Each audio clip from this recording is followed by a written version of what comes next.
जय श्री कृष्ण। ईश्वर प्रेमी भक्तों, पिछले श्लोक में भगवान ने अर्जुन को बताया कि मनुष्य अपने स्वभाव या प्रकृति के वश होकर के अवश्य कोई काम करता है। और अर्जुन कहे कि तुम्हारा युद्ध करने का स्वभाव है, इसलिए तुम भले ही करोगे नहीं करूंगा, लेकिन तुम अवश्य युद्ध करोगे। और इसके बाद भगवान ईश्वर की सर्वव्यापकता को कहते हुए कहते हैं, ईश्वर सर्वभूतानां हृदय से तिष्ठति ब्राह्मण सर्वभूतानि यंत्र रूढ़ानि माया।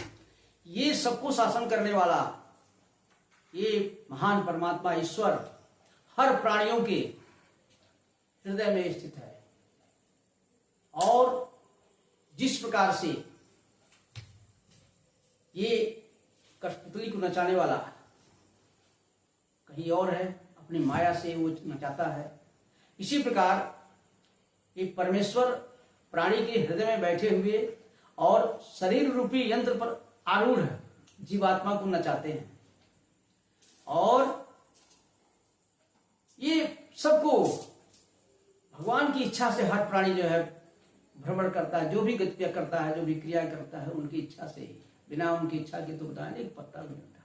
और इसी बात को मानस में गोस्वामी तुलसीदास भी कितना अच्छा व्यक्त किए वर्णन, सब ही नचावत राम गोसाई नाचत नर मरकट की नाई।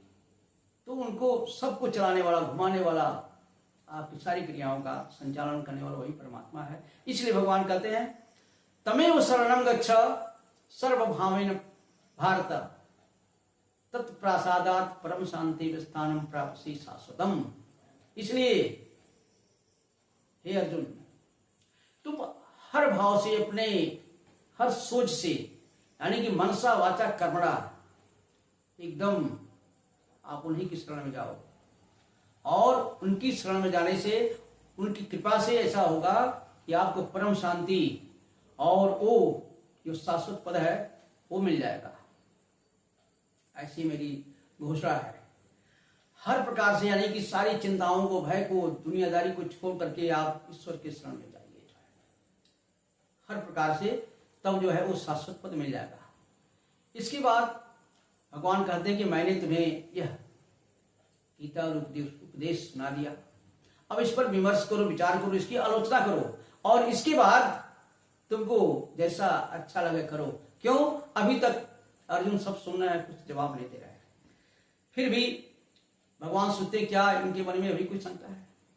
कहे, हे अर्जुन, मैं पुनः पुनः तुम्हें ये परम रहस्यमयी गोपनीय शास्त्र तुमको मैं कहूंगा, इसलिए कहूंगा कि तुम मेरे प्रिय हो, तुम मेरे इष्ट हो, प्रिय सखा हो, इसलिए मैं तुमको कहता हूं। और अब इतना कहने के बाद भगवान कहे, मन मना भव मद भक्तो मद्या जी माम नमस्करु।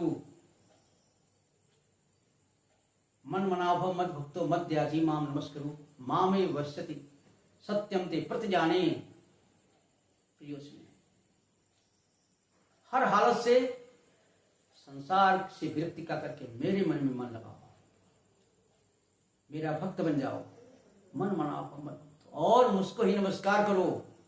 और इस प्रकार मैं तुमसे सत्य प्रतिज्ञा करता हूं कि तुम मुझ में निवास करोगे, प्राप्त हो जाओगे। ये भगवान की घोषणा है कि सारे आश्रयों को छोड़ करके सिर्फ भगवान के भरोसे रहिए। एक भरोसे, एक बल, एक आस विश्वास। और इस पर भगवान कहते हैं, सर्वान् धर्म परित्यज्य माम एकम शरणं व्रज अहम त्वाम सर्व पापेभ्यो मोक्षयिष्यामि मा शुचः।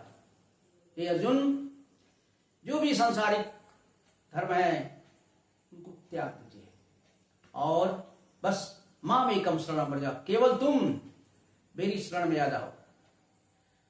अटल शरणागति जब तक नहीं होगी तब तक मनुष्य का, प्राणी का कल्याण होने वाला नहीं है। उसका जो परम लाभ है इस संसार के बंधन से छुटकारा पाना। तो कहते हैं कि अगर तुम जो है मेरी शरण में आ जाओगे तो तुमको हर पापों से मैं मुक्त कर दूंगा। ये भगवान का संकल्प है। सर्वान धर्म परित्यज्य माम एकम शरणं व्रज अहम त्वां सर्व पापेभ्यो, ओ मैं तुमको सर्व पापों से मुक्त कर दूंगा। इसमें तुमको तनिक भी चिंता करने की जरूरत नहीं है, तुमको तनिक भी इसमें चिंता करने की जरूरत नहीं है।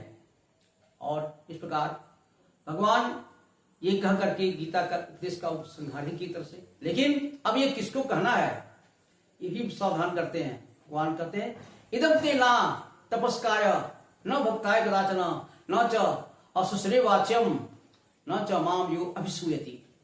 ये भगवान की चेतावनी है कि देखो मैंने तो तुमको एक योग्य पात्र समझ के कह दिया, लेकिन ऐसे व्यक्ति को एक परम रहस्य में गीता उपदेश मत कहना जो तपस्या से रहित हो, उसके अंदर कोई वाणी का तप नहीं है, शरीर का तप नहीं है, मन का तप नहीं है, और जो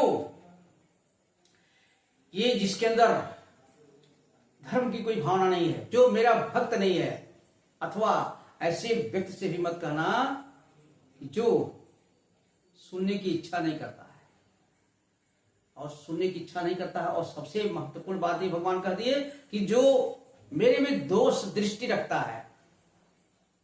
बहुत सारे लोग थे भगवान की इस अवतार की महिमा को समझ नहीं पाए, बोलते थे साधारण इंसान है, ये कर रहे हैं वो कर रहे हैं, जो है ये छलियां हैं, ये वैसा वैसा, और उनमें आस्था नहीं। तो भगवान ने कह दिया कि ऐसे जो ये व्यक्ति हैं जिसके अंदर न तो कोई तप की भावना है, न में तो मेरा भक्त है, और न तो जो सुनने की इच्छा भी नहीं करता है, और जो मेरे अंदर दोष दृष्टि रखता है, उसको तो कदापि मत सुनाना। ये परम गोपनीय, ये साधारण मैंने नहीं सुनाया।